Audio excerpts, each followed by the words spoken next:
నమస్తే అండి అందరికీ. ఈరోజు మనము మరుగుమందు చెట్టు ద్వారాగా మనకు మరుగుమందు లిక్విడ్ తయారయ్యే విధానం తెలుసుకుందాం. కొత్తగా మా ఛానల్ చూస్తున్న వారైతే సబ్స్క్రైబ్ చేయండి, లైక్ చేయండి, షేర్ చేయండి, కామెంట్ చేయండి. సబ్స్క్రైబ్ కొంతమంది చూడట్లేదండి. ఈ వీడియో స్కిప్ చేయకుండా చూస్తే మీకు క్లారిటీ అనేది వస్తుంది.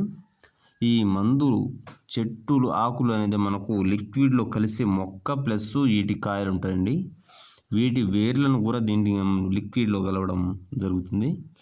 ఇది ఎందుకు వేస్తారంటే మనకు మనిషి ఆకర్షణ కాకుండా ఉండడానికి, మనకు మన దగ్గరే ఉండడానికి మనకు ఈ లిక్విడ్ అనేది కలపడం జరుగుతుంది. ఇది దీంతో పాటు మనకు మరుగుమందు పొడిలో కూడా కలవడం జరుగుతుంది. ఇటు కాయలే చూస్తున్నారు కదా, ఈ కాయలే మనకు లిక్విడ్లో కలవడం జరుగుతుంది. ఇది ఒక్కసారి వేస్తే చాలు, మీ వెంట కుక్కలా తిరుగుతారమ్మా, 100% గ్యారెంటీ.